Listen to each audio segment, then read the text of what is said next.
My sister is 30, I am 22. 10 years ago, my sister had a miscarriage. Obviously, it was devastating for her and the whole family, and it took her a couple of years to fully heal from it.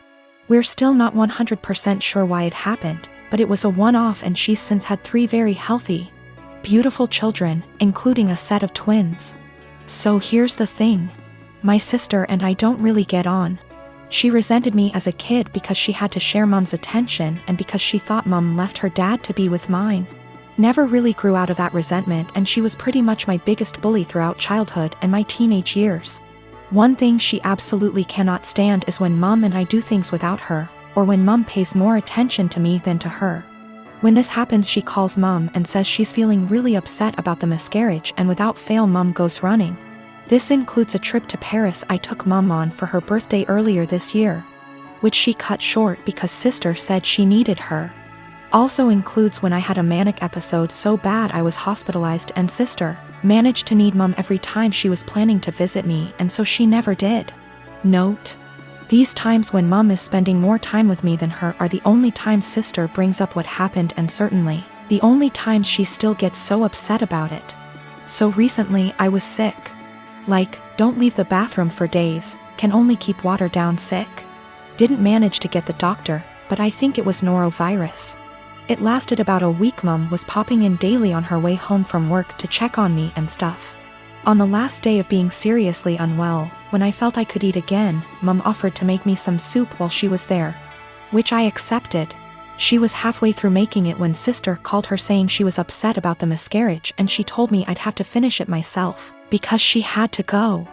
I didn't say anything to Mom and I finished making the soup.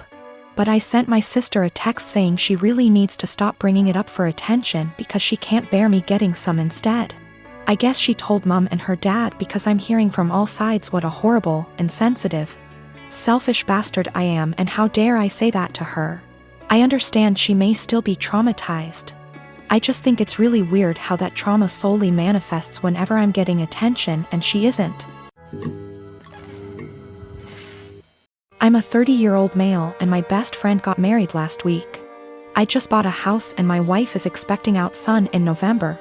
So I let him know I was limited in what I could contribute financially, but did tell him I would try my best. So, I went to the bachelor party in Maine, I rented the tux, and paid for mine and my wife's dinner at the rehearsal dinner. I also had a gift of $300 that I was going to give them, but we will get to why I didn't give it to them. His now wife, then fiancé, texted me multiple times a day with updates. Fine. I didn't always respond, and it got to the point where if I didn't respond at least once a day, I'd get a call from my buddy. I have a full-time job and am redoing some rooms in my house, so I'm busy. She texted me for the following reasons. 1. My wife was not allowed to talk about our pregnancy at all. She didn't want anyone to focus on that more than her, the bride. 2. She was not going to order special food for my wife. No one asked her to. My wife was fine with whatever she was going to be served. 3. I was not helping the groom enough. He had to help her with favors, seating charts and programs. So I had to help him with those things, according to her. She also said to get ready to help with thank you notes after the wedding. 4. She said if I was a true best man, I would offer to pay for the bar bill. I don't even know what that means. 5. She had to read to approve my speech before the rehearsal dinner and wanted to be included as much as my buddy. She told me to make up things if I had to. I was also not allowed to include anyone but the two of them, and no inside jokes or stories about my buddy that didn't include her. 6. Her last text said to tell my wife to keep it together and not make a pregnancy scene during the wedding. Also, she wanted her to choose a dress that downplayed her pregnancy as much as possible. I was just so aggravated. I spoke to my friend to see if he could reason with her.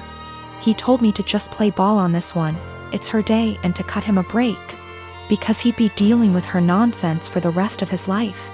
I was annoyed but calmed down. The day of, all the bride and my buddy do is scold me, berate me, and bark orders. I head down to the bar for a drink. The bride's mother is there and warns me not to get drunk because I've ruined her daughter's day enough. I didn't give them the card with the cash, and in the speech, I used my friend's exact wording about having to deal with her nonsense for the rest of his life. I wished them the best and told him I'd always be there for him, especially during the divorce. My partner has been through a lot. We had been dating for 2 years and planning a life together when she was diagnosed with cancer. At the time she was in school for a dual graduate degree program and managed to finish it. Treatment was rough on her and she struggled a lot through it, and hasn't done well mentally dealing with the unfairness of it all. How different her body is after surgeries, and the fear of it coming back. All perfectly understandable, and I've been as supportive as I can throughout it all.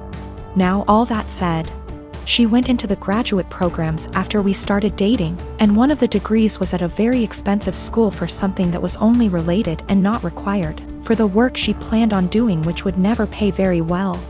I questioned her about it gently at the time, but she was adamant about getting the expensive degree. It was her life. And we agreed it would be fine, because we could utilize public service loan forgiveness to pay off her debt that would total $100K. This was before cancer. I earn a considerable amount more than her. When we started dating I made 4x, and even with her degrees I make 3x what she does. I've always been happy to spend money on her. And after having moved in together over a year ago and proposing shortly after, I really went into the mindset of it being our money. When we moved in she was finishing her degrees and I covered 100% of our bills, including some tuition costs for an extra semester since she was slightly delayed by her treatment. This was totally fine because school was her job and she'd be able to contribute when she graduated, and even though I make much more, if we are both working full-time jobs it felt fair. Now that she has graduated and started working, she is miserable at her job mostly because she is incredibly anxious that she isn't doing it well, and doesn't feel like her school prepared her. She was already prone towards anxiety and depression, she takes medicine for it. But mentally she is in a very bad spot because of all this. On top of that she feels like she doesn't doing enough for her health, mostly exercise, to keep her healthy to reduce the cancer from coming back, but she says she is too tired after work to do much else than occasionally go on a walk. Recently she got the idea in her head to start working half weeks to give her more time to exercise and stress her out about work less. She says not knowing for sure how long she'll live has changed her priorities about working.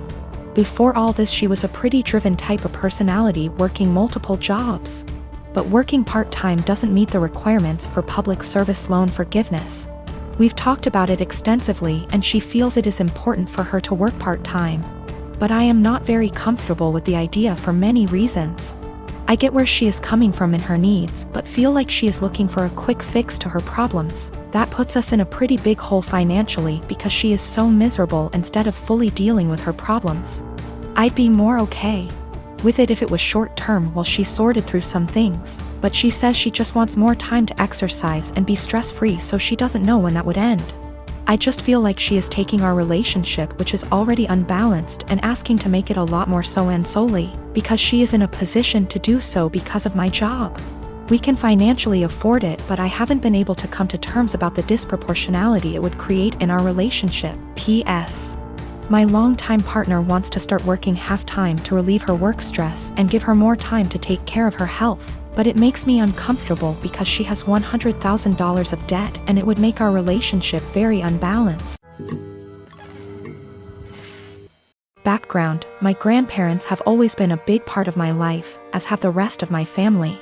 They had 5 children, including my father, and 13 grandchildren, 6 great-grandchildren. My grandparents are quite rich. They had 3 businesses until last year when my grandfather died. I am the child of my grandchildren and have always been very close to them. My grandma used to babysit me until I could go to kindergarten. I wrap Christmas presents for her every year. I decorate their house, and I worked at their bar on Fridays in college, no pay, as they are too old to do these things themselves. All this was offered to my cousins, but they never helped. My grandparents ran a show horse farm for over 40 years. It was what my father took with him and I quickly began to love. I used to go every weekend with my grandma up until high school when I started studying. Even though I don't ride horses anymore, my dad and I go to clean the stalls and look after the horses every week when my grandparents are away on trips, usually once every 2 months. My grandparents were a huge part of my life. Problem: my grandmother died 4 weeks ago. It was devastating. My grandmother left my aunts, uncles, and dad about $85,000 each, money for which she and my grandfather worked very, very hard. It was expected. What was not expected was that they would leave me just over $45,000 along with some other valuables. I was honestly shocked. All my cousins received about $2,000 each and a few trinkets. Obviously you can see where it was going. My aunts and uncles were at the reading when I was told, so they told their children. Everyone except the parents is furious. My cousins, who are already adults, demand that I divide them equally. I don't feel like I should. I was very close to my grandparents and did a lot for them, but it's hard. My family is very tight-knit and we have holidays / monthly parties / dinners / etc. together, every year. I never expected money to tear us apart. This money can change a lot for me. I could pay off my $10,000 student loan and put the rest into my upcoming wedding / future kids / savings account. A small part of me wants to share it equally, just to have everyone together. But there was a reason they left this to me. They didn't do it to hurt anyone. I was the only one who visited them and helped them. None of them took the time to see them, except for family gatherings. But no one understands this except my parents. It seems to me that I alone destroy the family. My aunts and uncles won't talk to my father until I split the money, and my cousins won't talk to me. I only have a student loan and a car payment, so I don't have much debt, but it could give me a comfortable future. They all keep throwing in my face that they have families, house payments, college to pay for, etc. They keep saying I've been planning this for a long time, but I really didn't. I loved my grandparents. My fiancé tells me to forget about them and do what's best for me, but I'm a big family man. I don't want to split the money, that could really help me, but I feel like they can play with me, forcing me to choose between them and this. My parents also want me to keep the money for myself, as they think my family members are being ridiculous in demanding it. Is it right for me to keep that much? I feel like I deserve it. Is it right for me to put this money on my family? Or are the people I've been so close to all my life taking advantage of me? $45,000 versus $2,000 is a huge difference. P.S. There is more in the will than I explained. Houses, classic cars, horses, farm, land, CDs, etc. The cashback / checking accounts I was given is the only thing that seems to be a problem for everyone. I have inherited more money than my cousins. They demand that I divide it equally between them or never speak to them again.